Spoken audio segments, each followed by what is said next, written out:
Bom, uma vez mais, boa noite a todas e a todos, sejam bem-vindos. Essa é nossa aula de número 10 de Direito Tributário.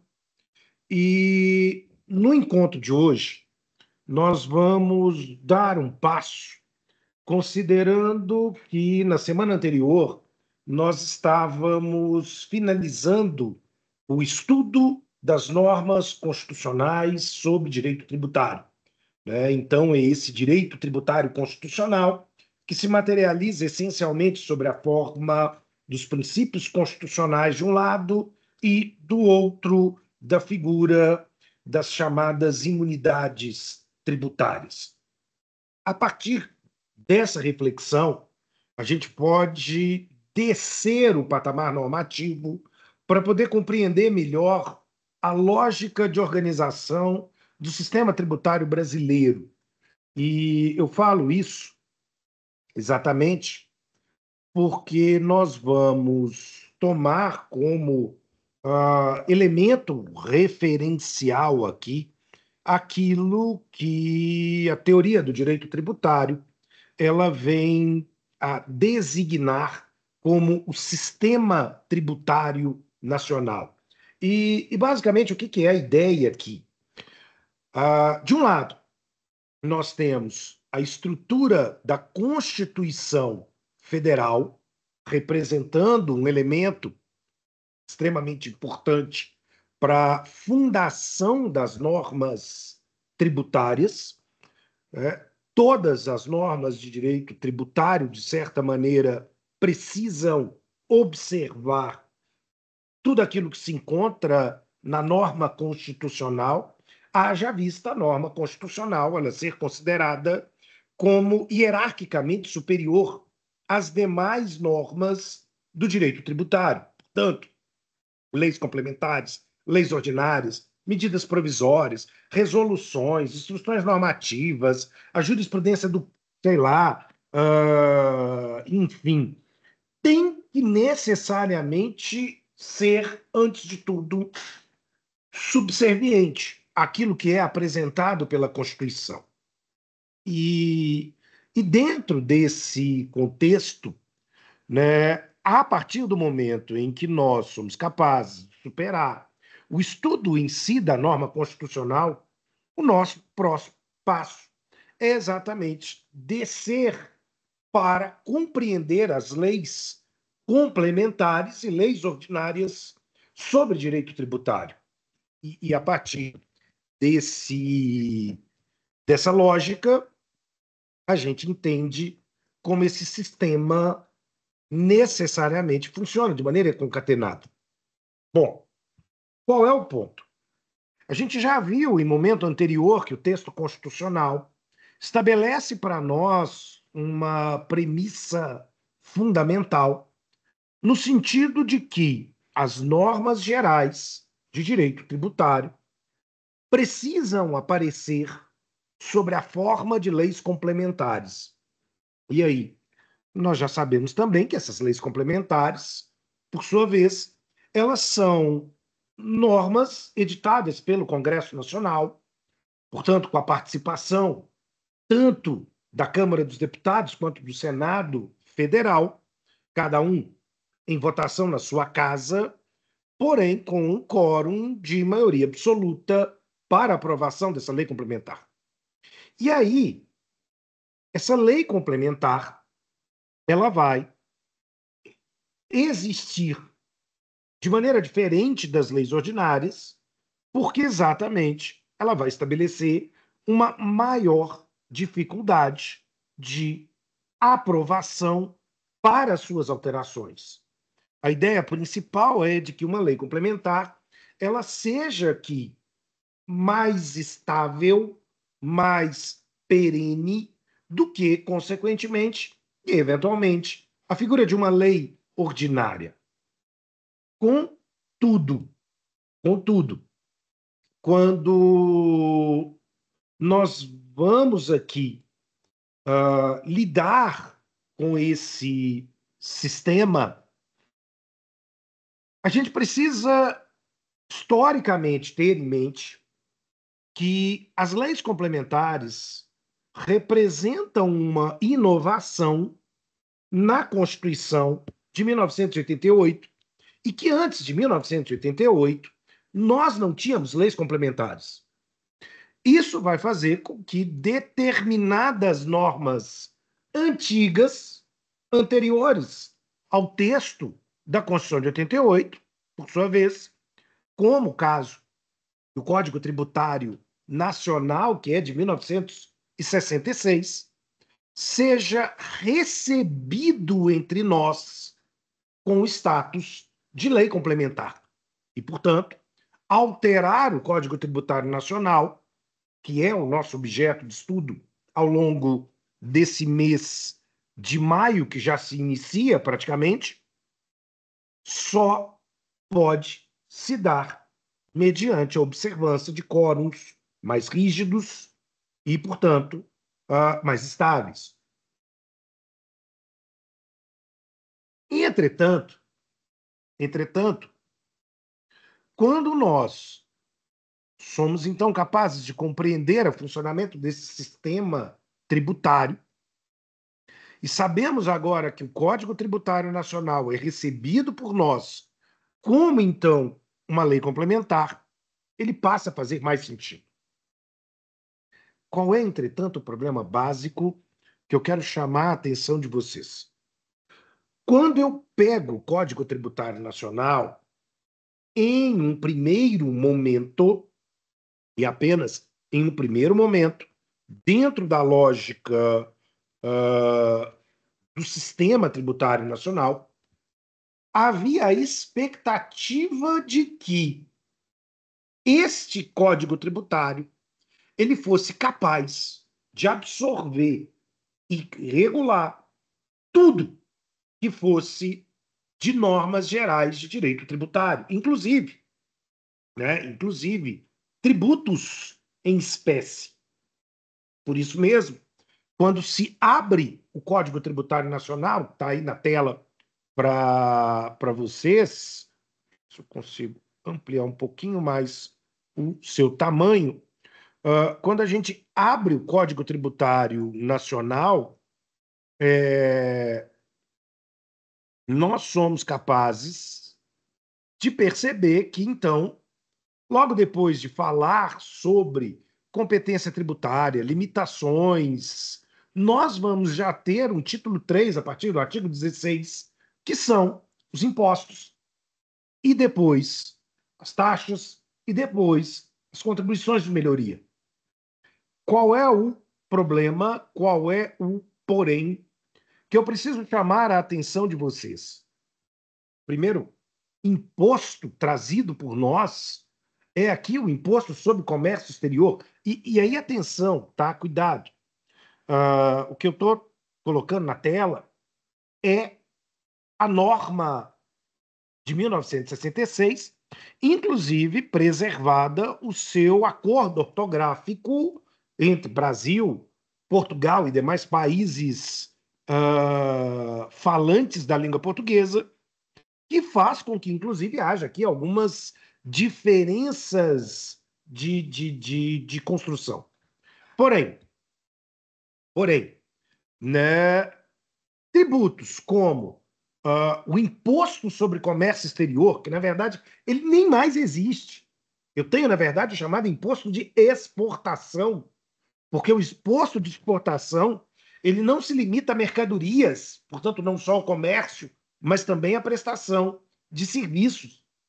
E dentro dessa sistemática, né, esse imposto, enfim, assim como tudo que a gente tem aqui sobre imposto de renda, sobre ICMS, IPI e etc., não é relevante, não é atual.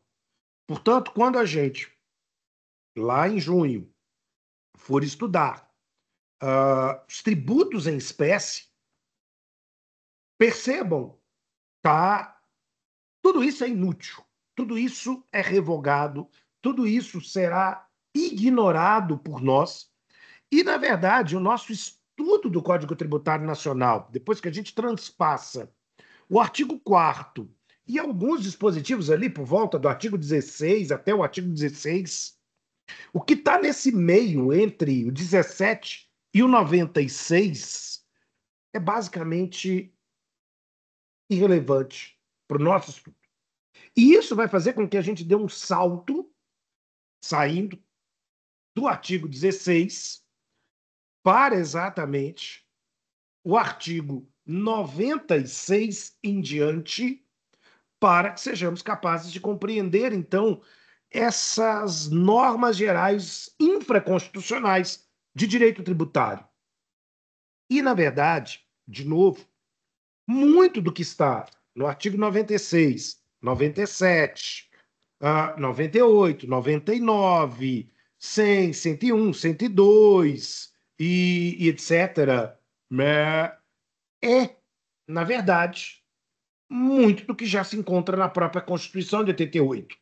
Então, é mais do mesmo.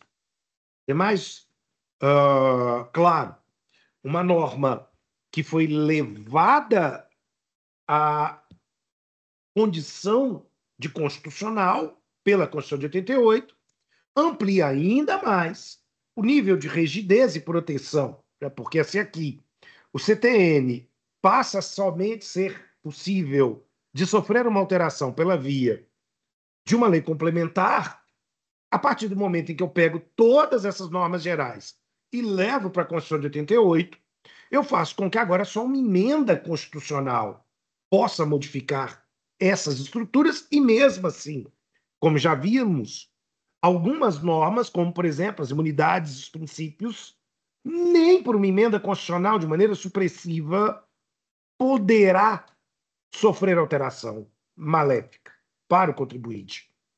Logo, né, elas são um porto seguro na vida do direito tributário, elas são uma garantia de impossibilidade de mudança para pior, né? Posso ter emendas constitucionais sobre princípios, posso ter emendas constitucionais sobre imunidades para melhorar, para ampliar, para aumentar esse guarda-chuva de proteção normativa.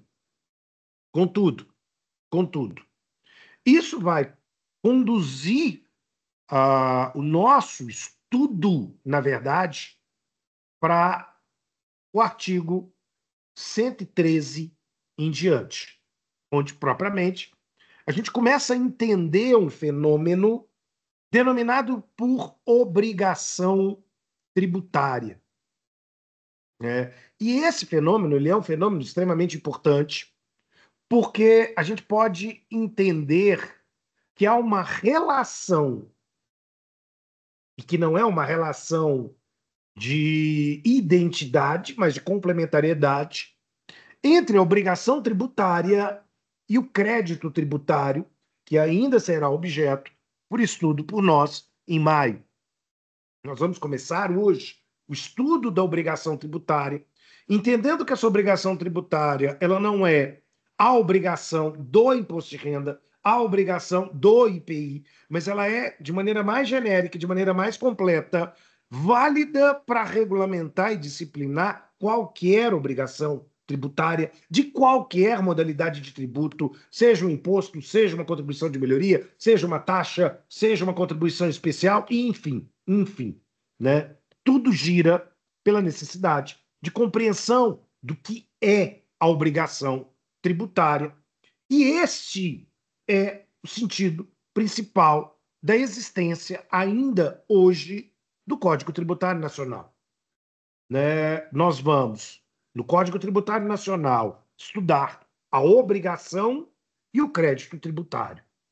O interessante é que quando eu penso a figura da obrigação tributária, eu penso em uma relação de crédito e débito, uma relação onde há um credor e onde há um devedor que precisa pagar uma prestação pecuniária, afinal de contas, isso se encontra dentro do próprio eixo interpretativo do artigo 3º do Código Tributário Nacional, que consagra para nós o chamado conceito analítico de tributo, e dentro dessa sistemática, a obrigação tributária é ainda uma obrigação abstrata, teórica, que somente se fará concreta a partir do momento que o crédito tributário passar por um procedimento administrativo conhecido como lançamento. Há aqui uma alegoria que um professor carioca, professor Rui Nogueira, já falecido, gostava de trazer nos seus livros de direito tributário, no sentido de que a obrigação tributária poderia ser mais ou menos comparada com a metáfora da lagarta e da borboleta, né? A obrigação tributária era a lagarta, através do movimento de metamorfose, o lançamento torna concreto uma existência abstrata, verificável apenas no plano normativo, e faz presente entre nós a figura do crédito tributário, como no final dizia o Rui Nogueira, uma linda borboleta. A ideia principal aqui é que, para que eu tenha o crédito tributário, e esse crédito tributário, então, ele possa ser apurado dentro da lógica do lançamento, eu preciso antes compreender uma entidade espectral denominada por obrigação tributária. E dentro dessa lógica, né, o Código Tributário vai, de certo modo, estabelecer que, para que eu possa falar da obrigação tributária, eu preciso primeiro compreender o conceito de competência tributária. Qual é a ideia? Competência tributária é o poder que a Constituição de 88 entrega a cada ente fiscal, União, Estados, municípios, DF, de editar as leis que vão criar os tributos. E, por meio dessa criação de leis que instituam tributos, eu estou instituindo a obrigação tributária para determinado tributo A, B ou C. Isso é extremamente importante porque, né, a gente passa a lidar aqui com o fato de que essa obrigação tributária, enquanto um fenômeno eminentemente normativo, ele aparece aqui no Código Tributário Nacional e, portanto, ele se organiza enquanto elementos básicos, até mesmo para permitir a possibilidade de falar na instituição de um tributo. A obrigação tributária, ela vai se decompor, veremos mais à frente, em elementos. Lembrando que todos esses elementos precisam, via de regra, estar presente na lei tributária que institui determinado tributo e não apenas se limitar a estar no Código Tributário Nacional, né? Então, quando eu pego uma lei sobre IPVA no Estado de Minas Gerais, a lei do IPVA do Estado de Minas Gerais ela tem que definir quem é o credor, quem é o devedor, qual é o chamado fato gerador, e essa expressão polêmica e ruim, daqui a pouco a gente vai melhor trabalhá-la.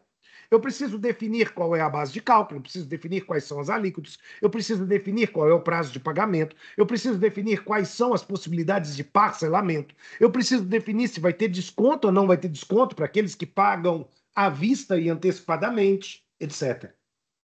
Tudo isso compõe a obrigação tributária. Tudo isso representa para nós uma condição essencial para que, a partir do preenchimento desses elementos abstratos, eu tenha o crédito tributário apurado sempre pela via da figura do lançamento. É nesse conceito, né, que a gente vai observar de uma maneira bastante interessante que, como a obrigação tributária é um elemento eminentemente normativo, nós vamos ter diversas atividades de interpretação distintas realizadas, ora, por cientistas do direito tributário, professores de direito tributário, o próprio Poder Judiciário, muitas vezes o Supremo Tribunal Federal, o Superior Tribunal de Justiça, os tribunais regionais federais, os tribunais de justiça dos estados, até mesmo os próprios magistrados federais ou estaduais de primeiro grau. Mas eu também terei aqui uma interpretação que vai ser desenvolvida pelos órgãos administrativos, o CARF, por exemplo, né, o Conselho de Contribuintes Municipais, vai desenvolver a sua própria leitura das normas tributárias e muitas vezes nós vamos assistir confrontos interpretativos. Não são raros os casos que, por exemplo, uma autoridade como a Fazenda do Estado de Minas Gerais interprete a norma tributária de uma determinada forma e, de repente, o Supremo Tribunal Federal, o Superior Tribunal de Justiça, diga: não, não é isso não. Você está interpretando errado. Né? Não é para ser interpretado assim. E, portanto, estabeleça novos padrões, como essa interpretação ela vai acontecer. Entretanto, quando nós pensamos a atividade tributante e lemos a norma tributária de maneira mais atenciosa e mais complexa, muitas vezes, para além da legalidade estrita tributária, mas compreendendo que essa norma ela tem uma finalidade que precisa ser preenchida para que ela justifique a sua própria razão de ser dentro do mundo jurídico tributário, temos que pressupor, portanto, que o intérprete tributário, seja ele o professor, o juiz ou, sei lá, o auditor fiscal, ele respeite a hierarquia das normas constitucionais no seu processo interpretativo, mas também respeite aqui o artigo 110. O artigo 110 é talvez uma das figuras normativas mais importantes nesse primeiro momento, porque ele vai estabelecer para nós que a lei tributária ela é proibida de alterar o conceito, a definição dos outros institutos de direito. Ou seja, se o direito de família define o que é casamento, não cabe ao direito tributário produzir algum tipo de interpretação de maneira distinta. Se o direito empresarial ele define para nós o que é empresário, não cabe ao direito tributário criar uma norma que altere essas condições elementares. Qual é o grande problema? O artigo 110 nem sempre é devidamente respeitado, principalmente pelos legislativos municipais. Se a qualidade do legislativo estadual muitas vezes não é das melhores, assim como do legislativo federal, a produção de normas tributárias por vereadores deixa ainda mais a desejar, porque não é esperado que esses vereadores, deputados estaduais, deputados federais e até mesmo senadores da República sejam técnicos em direito tributário, bem como em qualquer outro tipo de conteúdo jurídico normativo. E isso é importante, né? Porque eles acabam, às vezes, fazendo bobagem e produzindo violações à norma presente no artigo 110. Eu vou trazer um exemplo, que eu acho que é um exemplo bastante interessante. Em Minas Gerais, 3 municípios, Nova Lima, Juiz de Fora e Uberlândia, tentaram, através da sua lei tributária municipal, editada pela Câmara Municipal, pela Câmara de Vereadores, aprovar leis que alterassem o conceito de empresário para fins de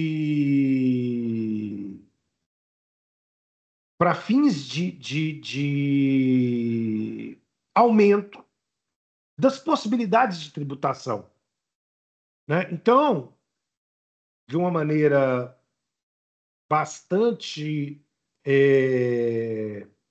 bizarra, vamos dizer assim, né?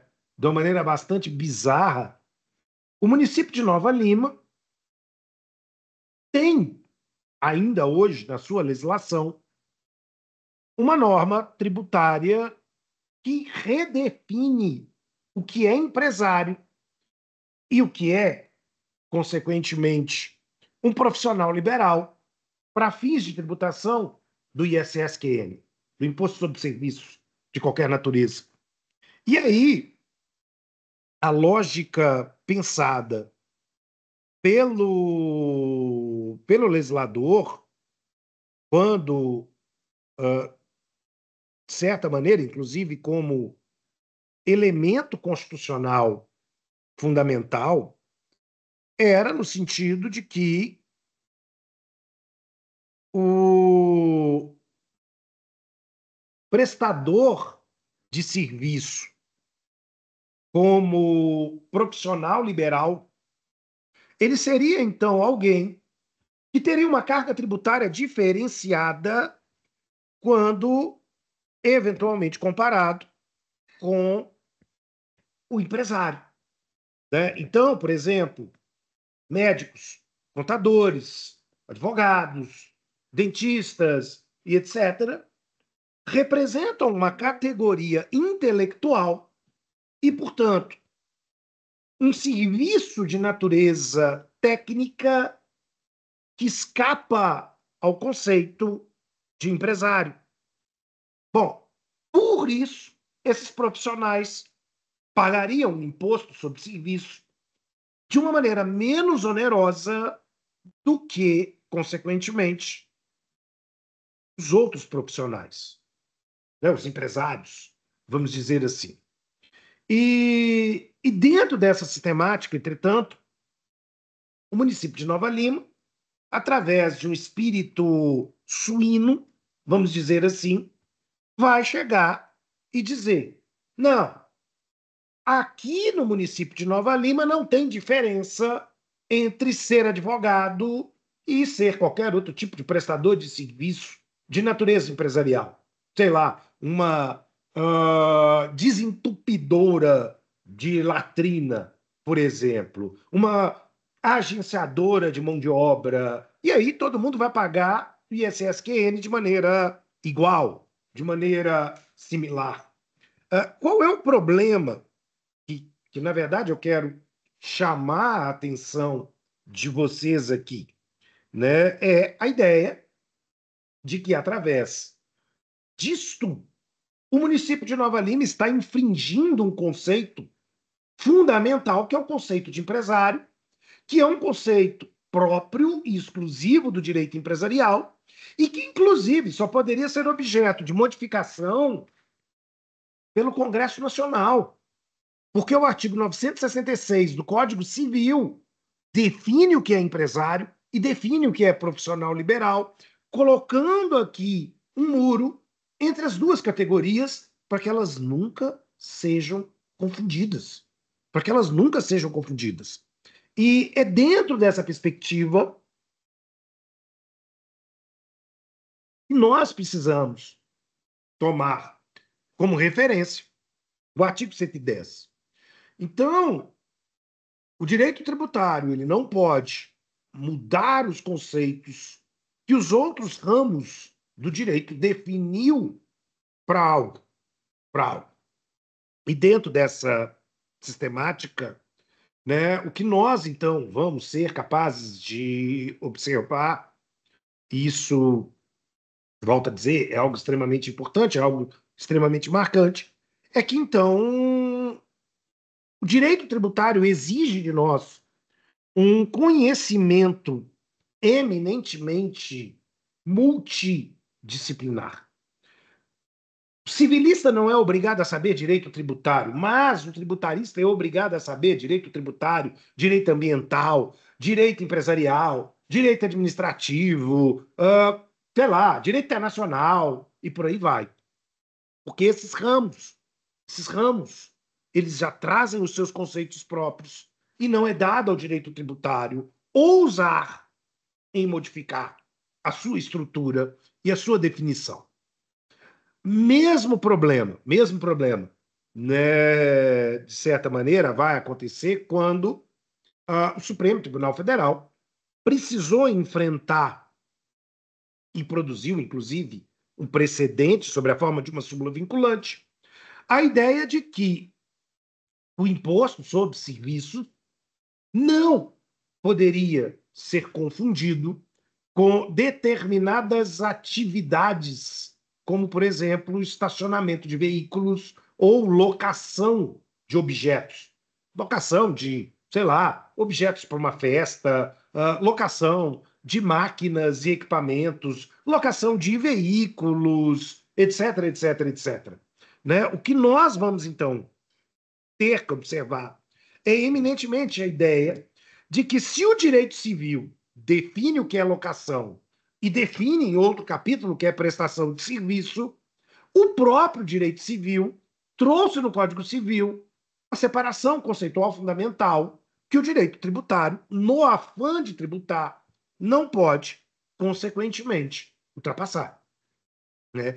E é esse desafio que, de certo modo, precisa ser levado a cabo, precisa ser compreendido para que nós possamos avançar de maneira vigilante, policiada, todo o nosso processo interpretativo quando falamos do direito tributário. Bom, dentro dessa situação, a gente acaba também esbarrando numa norma muito importante prevista no artigo 118, que estabelece para nós que nós precisamos, de certo modo, definir o fato gerador de um tributo a partir de uma interpretação que não precisa levar em conta, por exemplo, a validade jurídica dos atos praticados ou os efeitos efetivamente ocorridos por aquela norma. Isso é interessante porque o artigo 18, ele, na verdade, ele está nos colocando aqui para pensar na ideia de que o direito tributário ele fixa o seu sentido dentro de um plano de abstração que nós denominamos de obrigação tributária. E que por isso mesmo, se o pagamento do tributo ele vai acontecer ou não vai acontecer pelo contribuinte, é um outro problema. É um outro problema para nós. Né? Não vai mudar o sentido das coisas. Quem é o contribuinte não vai mudar o sentido das coisas sobre o que se está tributando. E, na verdade, a gente precisa sempre desenvolver uma interpretação que ela seja mais abstrata, mais geral, mais genérica, para abarcar o universo de possibilidades e de situações que a legislação tributária assim vem a eventualmente nos entregar. Bom, feito tais colocações, podemos passar aqui para compreender o chamado conceito de obrigação tributária. E o conceito de obrigação tributária ele é um conceito extremamente importante ele é um conceito tributariamente sensível para nós, para que ele faça, vamos dizer, né, sentido. Qual é o grande problema? Né? Qual é o grande problema? Quando nós pensamos na figura da obrigação tributária, é preciso levar em conta a ideia de que o conceito de obrigação não é próprio do direito tributário, mas é um conceito emprestado do direito civil, e que, portanto, por força do artigo 110, o direito tributário precisa que, né, vamos dizer, é, respeitar a sua essência portanto, né, essa necessidade de respeito é marcada pela necessidade de compreensão do conceito civilista basilar. Eu estou trazendo aqui, vamos dizer, para pensar o conceito de obrigação tributária, uma citação, perdão, conceito de obrigação civil, na verdade, um conceito trazido pelo professor Washington de Barros Monteiro, um professor de São Paulo. E, do ponto de vista do direito civil, o professor Washington Monteiro, ele está dizendo que uma obrigação é uma relação juridicamente regulada, normativamente regulada, de caráter transitório, ou seja, ela não vai ser perpétua. Essa obrigação ela precisa chegar num fim. E, normalmente, o seu fim se dará com o adimplemento, o pagamento daquela obrigação. E dentro dessa sistemática, né, essa relação temporária entre um credor e um devedor aqui marca a necessidade da presença de uma prestação econômica, no sentido de que a obrigação é um vínculo econômico juridicamente regulado entre duas pessoas para que uma dessas pessoas realize algum tipo de atividade. Essa atividade ela pode ser consistida numa obrigação de fazer alguma coisa, de não fazer alguma coisa, ou, eventualmente, de dar alguma coisa, incluindo nesse próprio conceito do que seja esse dar dinheiro, né? Dinheiro aqui. E de maneira bastante interessante, essa obrigação ela vai ser garantida pelo próprio patrimônio do devedor. Bom, guardada essas colocações, quando a gente transporta para o universo do direito tributário o conceito civilístico de obrigação, nós vamos então perceber que nessa relação jurídica tributária, diferente daquilo que ocorre com a relação civilística, onde, a princípio, é o elemento vontade que me permite aqui a instituição desse vínculo obrigacional, eu tenho a lei. Ou seja, no direito tributário, você, na condição de devedor tributário, o é, porque uma lei diz que você é. Ou seja, você vai pagar a autoridade fiscal, não porque você quer, mas porque a lei manda que você pague. Né? Essa semana eu vi uma fala de um professor do IBMEC, o professor Jean Turco, Adriano Jean Turco, onde ele diz uma coisa muito simples, tá? E necessariamente muito correta. Ele está dizendo o seguinte: você não paga tributo porque você quer. Você paga tributo para não ser preso. Você paga tributo para que o seu patrimônio não seja necessariamente objeto de uma penhora na execução fiscal. Agora, se você sente que aquilo que você paga a título de tributo se justifica e o é eventualmente compensatório, isso é problema seu. Isso não é um problema do direito tributário, como nós já dissemos ao longo do nosso curso, em diversas vezes. Isso é um problema do direito financeiro. Dentro desse conceito, então, essa obrigação tributária, ela vai ser constituída, primeiro, por um liame legal que vai fixar os elementos condicionantes dessa própria obrigação, tá? Então, a hipótese de incidência, quem é o sujeito ativo, quem é o sujeito passivo, qual é a base de cálculo, qual é a alíquota, quais são as condições de pagamento, etc, etc, etc.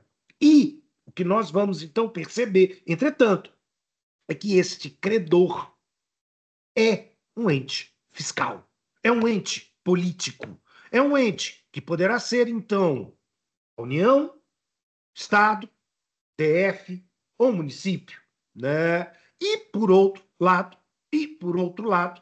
teremos, então, o devedor tributário ao longo dessa obrigação, né? Então, esse ente político, porque a lei lhe dá poderes de exigir e estabelecer de maneira disciplinar como a obrigação tributária ela vai ser prestada, exige do devedor tributário esse comportamento.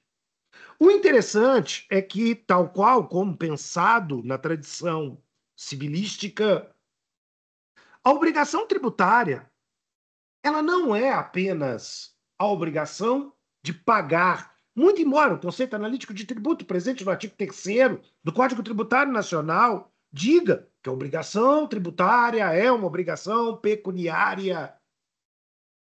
Nós vamos, entretanto, poder subdividir essa obrigação tributária em outras vertentes. Vou ter, do mesmo modo que ocorre com o direito civil, obrigações tributárias de pagar, mas eu vou ter também obrigações tributárias, por exemplo, de fazer e não fazer.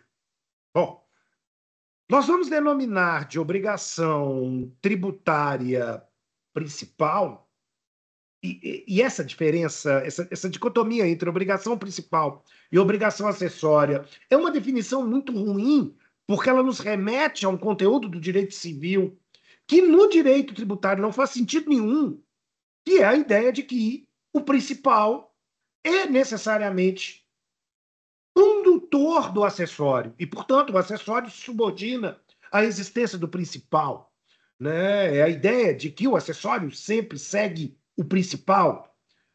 Mas essa relação do direito tributário ela é simplesmente inexistente. A obrigação tributária acessória, malgrado receba essa expressão, na verdade, né, ela não é subordinada à obrigação de pagar e ela não deixa de existir se a obrigação de pagar deixar de existir. Percebam? Né? Então, por exemplo, a obrigação de fazer tributária, como escriturar livros fiscais, realizar a entrega de declarações tributárias, emitir nota fiscal, ela existe e subsiste. Ainda que, por exemplo, o devedor tributário não tenha a obrigação tributária principal de pagar, que é o que vai acontecer, por exemplo, nos casos de isenção. Ou seja, quando eu tenho uma isenção, como dito no encontro da semana anterior, pensando aqui a figura separatória da isenção para a imunidade constitucional, mesmo, né, que eu estou sendo aqui propositalmente pleonástico, perdão, mas, enfim, é simplesmente para uma forma didática marcar essa distinção. A isenção estabelece pura e simplesmente a dispensa de pagamento e, portanto, a dispensa de cumprimento da obrigação principal. Mas a isenção não representa aqui a dispensa de cumprimento das obrigações acessórias. Então, imaginem, por exemplo, que eu posso ter um determinado lojista, esse comerciante, ele tem aqui uma isenção sobre determinado produto, vamos imaginar aqui, por exemplo, um produto da cesta básica, ovo, leite, pão de sal, por exemplo. E, portanto, ele não está obrigado a recolher ICMS sobre tais produtos, mas ele continua obrigado a emitir nota fiscal. Ele continua obrigado a emitir nota fiscal. E se eventualmente ele deixa de emitir a nota fiscal, ele será punido.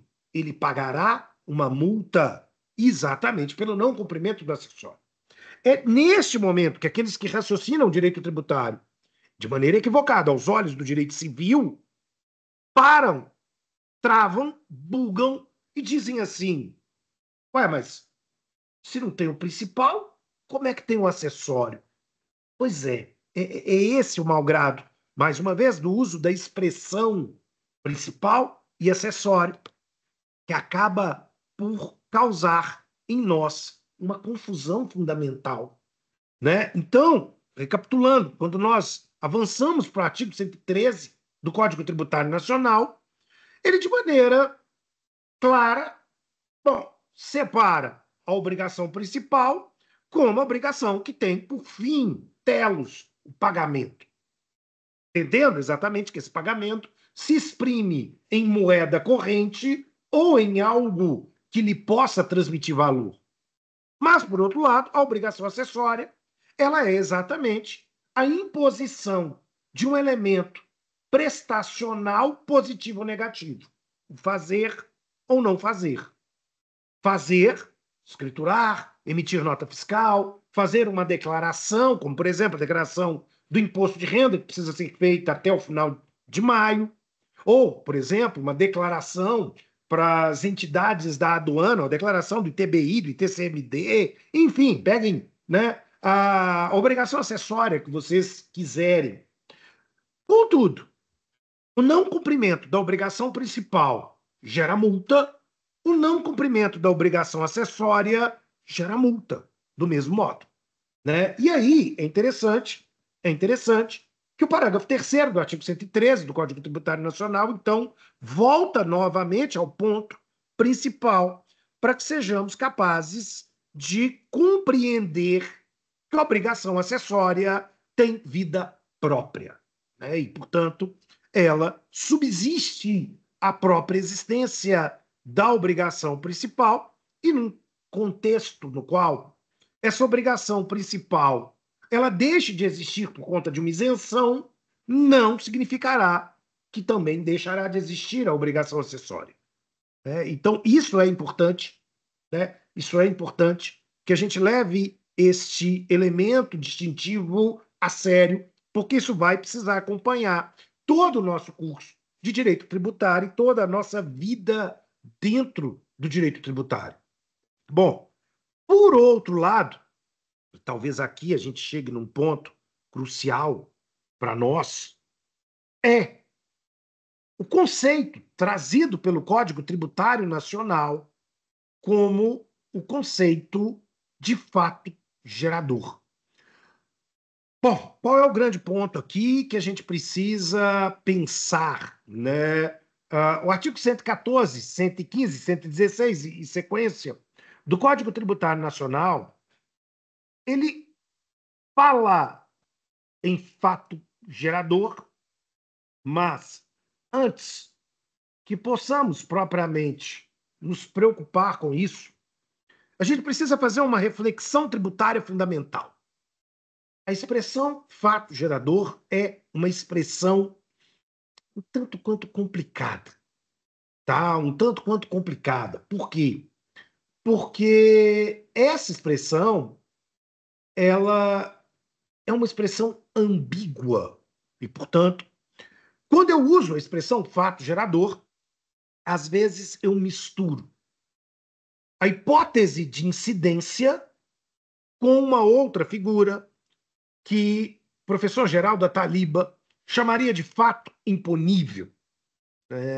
Quando o professor Geraldo Ataliba escreve um belíssimo livro sobre direito tributário, curto, mas de extrema profundidade, chamado Hipótese de Incidência Tributária, ele faz uma crítica muito contundente ao uso da expressão fato gerador e, portanto, a substituição dessa expressão por outras duas expressões para romper com esse problema de ambiguidade. Então, a ideia do professor Geraldo Ataliba é aqui que nós abandonemos o uso coloquial, prático, da expressão fato gerador, para que passemos a falar, ora, no momento adequado, é claro, em hipótese de incidência, ora, na expressão fato imponível. Bom, Pedrão, o que é isso? Né? O que é essa hipótese de incidência? O que vem a ser aqui a chamada fato imponível? Né? Na verdade, como é que nós estamos separando isso? O Código Tributário Nacional, mais uma vez, no seu artigo 114, ele acaba, né, criando um problema, vamos dizer. Ele diz para nós: a obrigação tributária é aquela quando a hipótese de incidência se amolda a um fato gerador. Bom, o grande problema é que, em outros momentos, o próprio Código Tributário e outras legislações tributárias extravagantes, vide, por exemplo, a Lei Complementar 116 de 2003, ela vai utilizar a expressão fato gerador não apenas como sinônimo de fato imponível, mas também como sinônimo de hipótese de incidência. Para a gente poder compreender melhor essa relação, de certa maneira, esse problema de dualidade, tomemos aqui a seguinte definição. Vamos definir como hipótese de incidência comando normativo abstrato acerca de uma conduta a ser realizada por alguém genérico, abstrato, amplo, e que não necessariamente tem relação com um elemento da nossa vida concreta. Perfeito? Bom, eu diria que o fato, a hipótese de incidência, né, ela é, por exemplo, auferir renda dentro de um determinado ano fiscal, gerará o dever de pagamento do imposto de renda e proventos. Ser proprietário de veículo automotor, percebam, não me interessa quem é, não me interessa qual é o veículo automotor, pode ser uma BMW, pode ser um Fusca, não me interessa, necessariamente nós vamos estar aqui diante da possibilidade abstrata de uma pessoa em concreto se ver obrigado a pagar o tributo. Né? Se ver, então, obrigado a pagar o tributo. E é esse contexto, é esse elemento fundamental, na verdade, que vai marcar para nós aqui o conceito de hipótese de incidência. Então, quando eu me deparo com o conceito de hipótese de incidência, eu não estou dizendo que alguém, João, Manuel, é proprietário de um BMW ano 2023 e, portanto, ele vai pagar IPVA em 2025. Não, eu estou dizendo qualquer pessoa, em qualquer contexto, correndo a hipótese abstrata, nasce elementos que, se conjugados com um fato concreto da vida, e a este nós vamos chamar de fato imponível, nasce a obrigação tributária. Né? E aí, nesse sentido, acaba que, muitas vezes, a própria, mais uma vez, ambiguidade da utilização equivocada da expressão fato gerador faz com que a gente se perca no meio dessa cadeia, ora não entendendo se estamos falando da hipótese de incidência, ora não entendendo se estamos falando do fato imponível, ora não entendendo se estamos falando da própria obrigação tributária, como um todo considerado. Né? Então, em razão dos problemas e dessa utilização ruim de uma expressão pelo legislador brasileiro, vamos fazer um exercício interpretativo e vamos separar o joio do trigo. E, consequentemente, a partir desse processo de separação do joio do trigo, nós vamos usar apenas o conceito de hipótese de incidência para condutas abstratas. E, por outro lado, vamos utilizar a ideia de fato imponível apenas para as condutas concretas. Bom, então, quando eu penso, né, que existe uma norma geral que diz que todo aquele que com habitualidade ou grande volume, que faz pressupor a natureza de mercancia, realize venda de mercadorias, por exemplo, essa caneta Bic, por exemplo, sei lá, esse copo de vidro, esta pessoa vai estar potencialmente pagando o ICMS. É diferente de eu dizer, eu, Pedron, vendo canetas com habitualidade ou com grande volume, e por isso eu serei tributado com ICMS. No primeiro caso, alguém dentre, no indefinido, né, aqui, pratica uma conduta abstrata, eu tenho a hipótese de incidência. Quando eu digo João vendeu canetas com habitualidade, eu digo eu tenho um fato concreto e, portanto, eu tenho um fato imponível. Eu preciso necessariamente dessa relação combinada entre fatos imponíveis e hipóteses de incidência para fazer nascer a obrigação tributária. Bom, aí aqui a gente volta novamente ao professor Rui Nogueira. Né?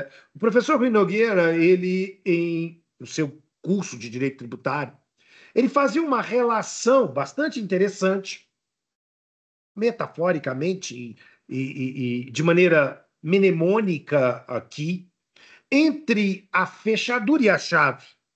E ele dizia, né, a hipótese de incidência ela seria a fechadura, mas o fato imponível ele seria a chave. Bom, qual é a ideia do Rui Nogueira com essa metáfora?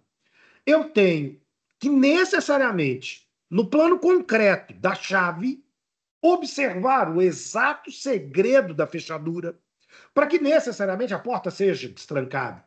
E é exatamente a necessidade do fato imponível cumprir com todos os elementos previstos na definição legal da hipótese de incidência para que eu diga que a obrigação tributária aconteceu.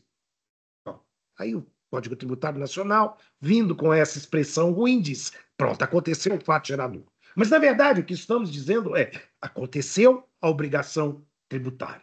Só que nós já sabemos que da obrigação tributária que acontece para o crédito tributário vai ser necessário uma conduta, aliás, um conjunto de condutas processualizadas pela autoridade fiscal, e aqui vamos chamar a isso de lançamento, ou seja, esse processo administrativo fiscal que apura a existência da obrigação tributária, materializando essa obrigação tributária no plano concreto da vida, ganha o nome, então, de crédito tributário. E aí é um problema, né? Porque, de novo, João pode ter vendido canetas e, portanto, do ponto de vista da potencialidade de aplicação da norma, ele tem o dever de pagar o ICMS, mas ele tem o dever, não significa dizer que ele pagou, e não tem que imediatamente significar que a autoridade fiscal estadual sabe que ele não está pagando o ICMS e, portanto, sonegando diante dessa operação.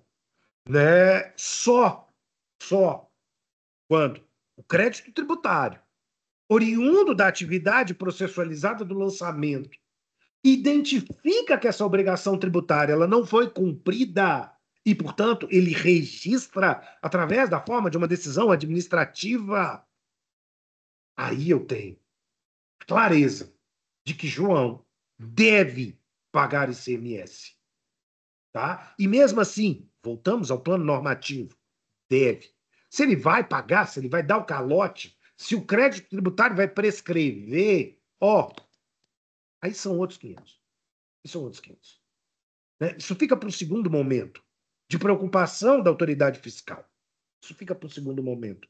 Isso não fica aqui, ao fim e ao cabo, a cargo da ciência tributária se preocupar com a materialização dentro do plano da nossa vida.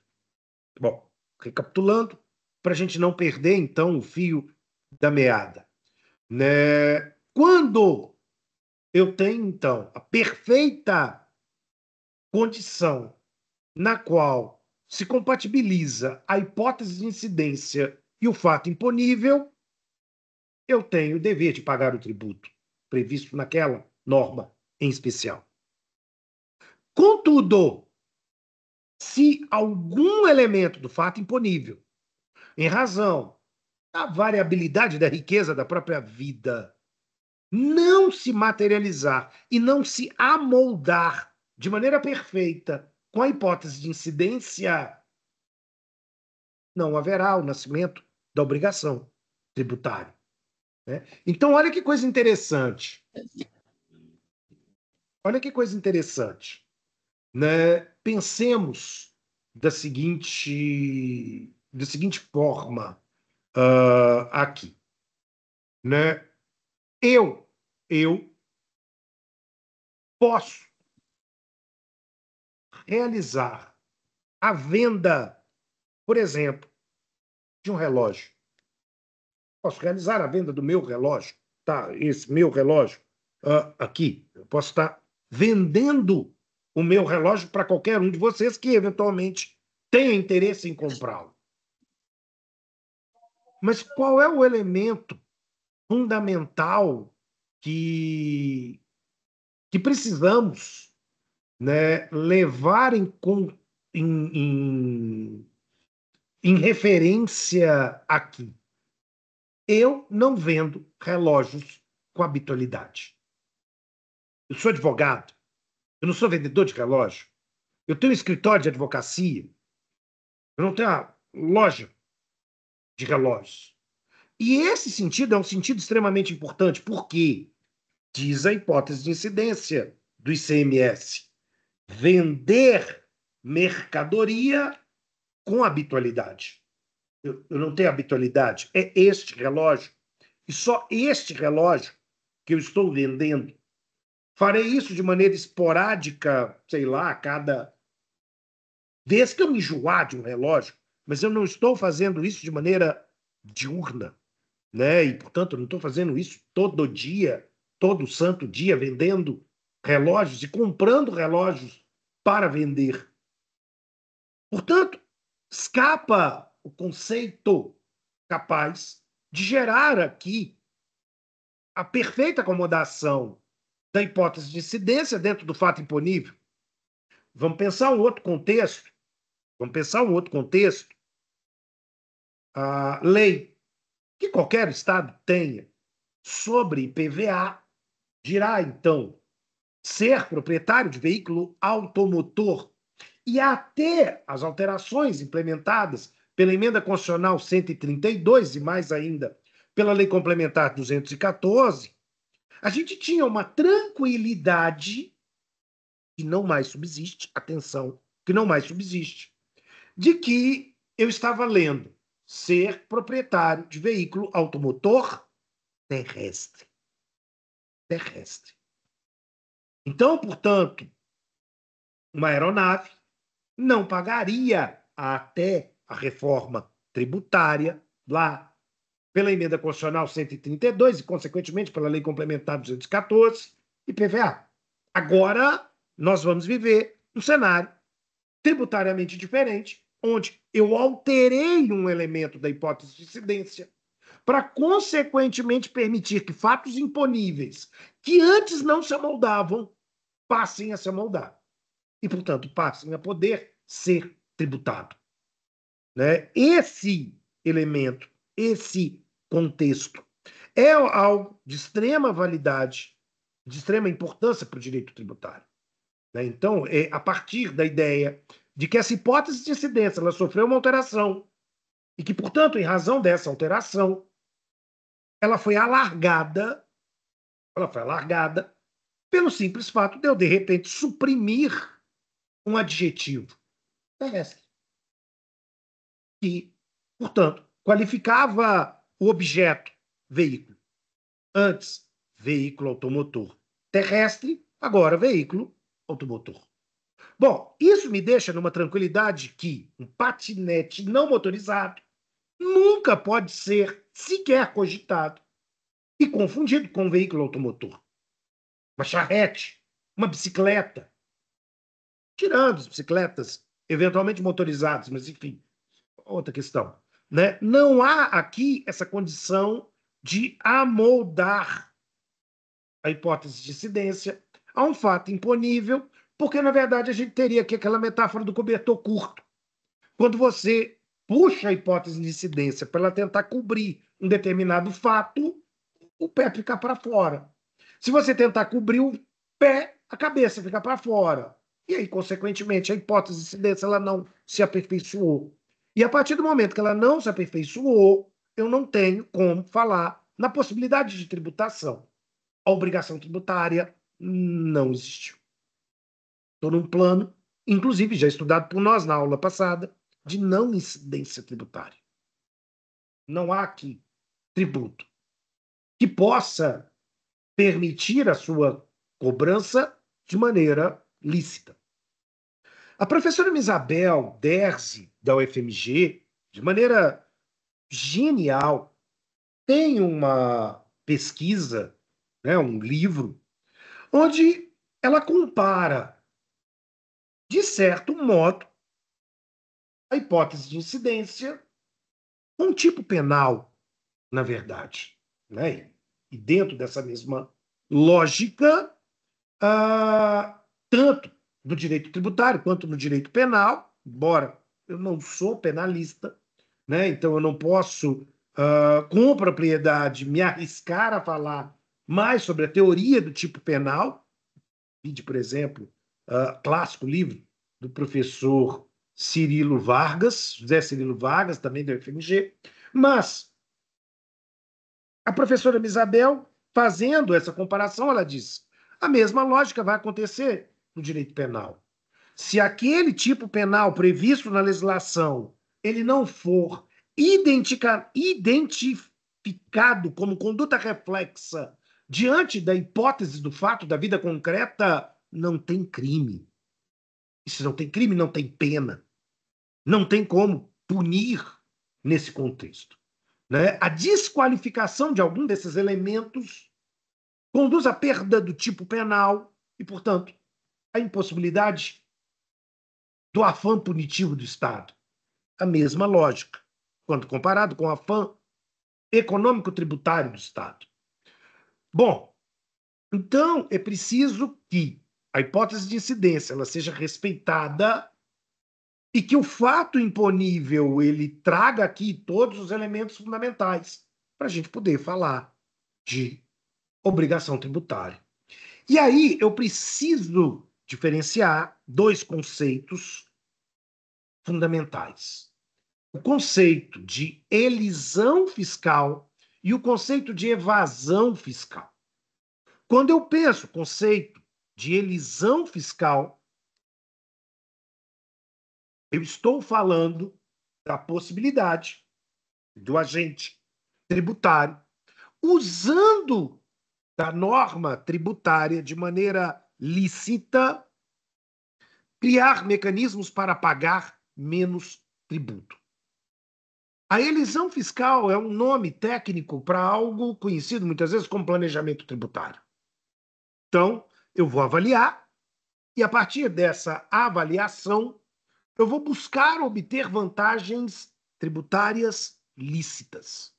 Eu vou buscar obter aqui um benefício na redução do custo tributário de uma determinada situação concreta ou até o não pagamento. Não pela sonegação, mas, na verdade, por um enquadramento perfeito. Situação interessante, se a gente for comparar, é algumas decisões tributárias fundamentais que foram, por exemplo, assumidas por algumas empresas, como, por exemplo, a do Bombom Sonho de Valsa. O Bombom Sonho de Valsa descobriu que ele poderia reduzir a sua carga tributária se ele deixasse de ser entendido como chocolate e se ele se transformasse em biscoito.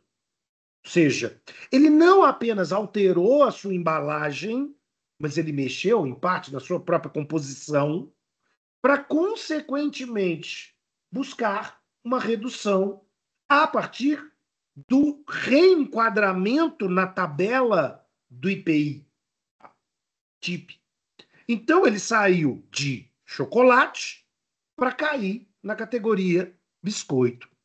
E quando ele sai da categoria chocolate e vai para a categoria biscoito, ele cai aqui para uma alíquota diferente. E dentro dessa lógica, essa alíquota é então um grande propulsor de economia tributária.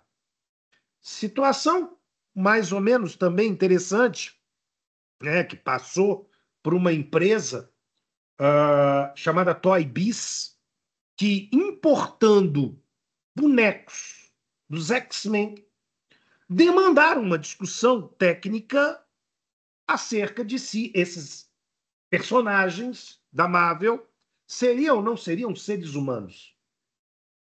E isso foi, inclusive, objeto de uma ação judicial, por meio da qual que a Toy Biz está dizendo os X-Men são não humanos. Eles não são humanos. Por quê? Porque bonecos, no conceito tradicional da legislação tributária, pressupõe aqui a forma humana. Quando a Toy Biz diz, não, eles não são bonecos, eles são brinquedos, eles caem para uma outra categoria e, consequentemente, eles caem para uma outra alíquota. Bom, qual é a lógica? Produção de planejamento tributário visando a arrecadação menor. Né? É a mesma coisa que aconteceu, por exemplo, com o Crocs. Crocs precisou ser definido, inclusive de maneira judicial, se aquilo seria um sapato ou um chinelo. Né? Por quê? Porque se fosse um chinelo, ele entraria numa categoria diferente de tributação do que se ele fosse um sapato. Ou seja, a elisão fiscal ou planejamento tributário representa para nós um mecanismo lícito de utilização das normas tributárias de maneira mais favorável para aquele que paga o tributo. O planejamento tributário, entretanto, de uma forma estranha entre nós, ele tende a ser mal valorizado. Né? Os clientes, de uma maneira geral, eles acham que o tributarista ele só tem como função apagar o incêndio no curso de uma execução fiscal e não observam que, muitas vezes, é muito mais interessante, até mesmo para o empresário, um investimento no planejamento tributário. Né? Então, o consultor tributário ele vai avaliar o business e vai identificar aqui o que é, talvez, a forma mais barata para o pagamento de determinado tributo e, às vezes, até para o não pagamento. Mas tudo bem.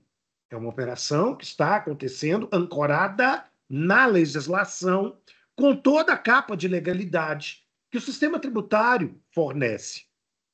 Situação diversa é a evasão fiscal. Né? Na situação da evasão fiscal, o que nós vamos ter?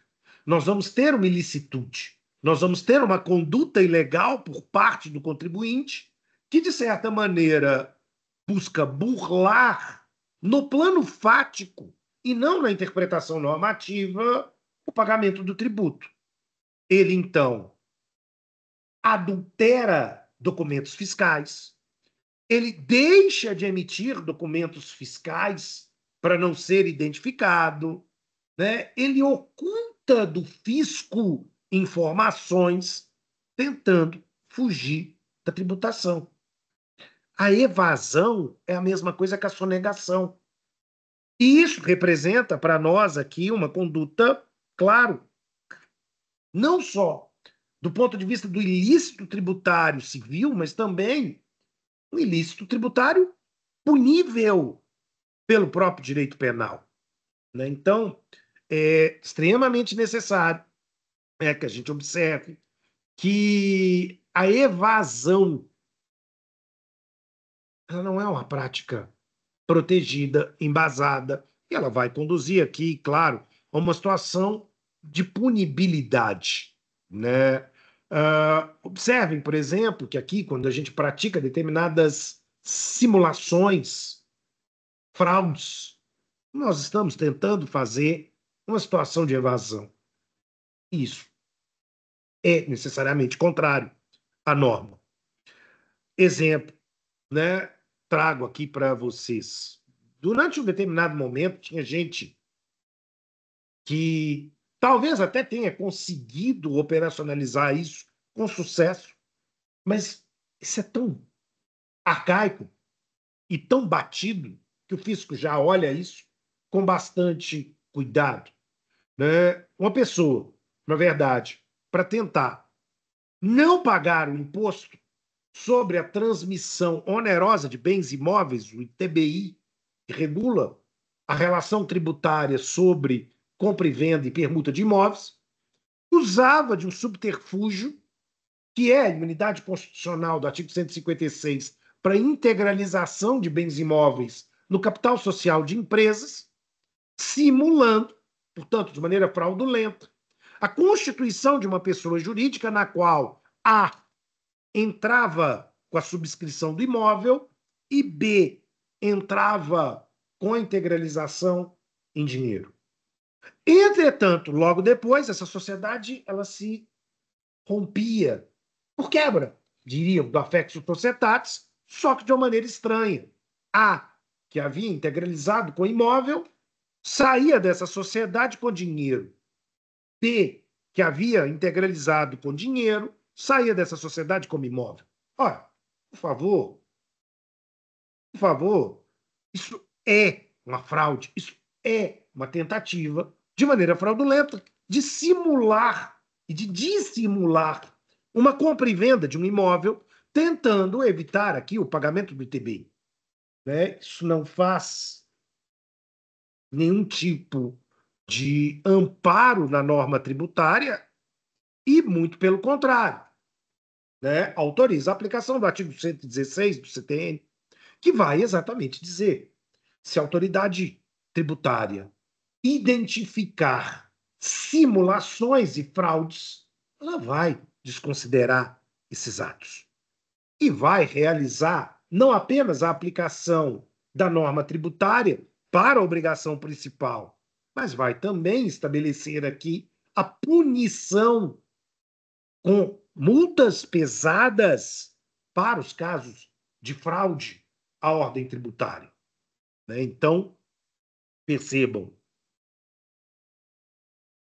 a evasão ela pode sair muito caro, porque essas normas têm também todo um sistema de proteção exatamente para que, de maneira bastante repressiva, desestimule aquele contribuinte que quer levar a cabo essa fraude.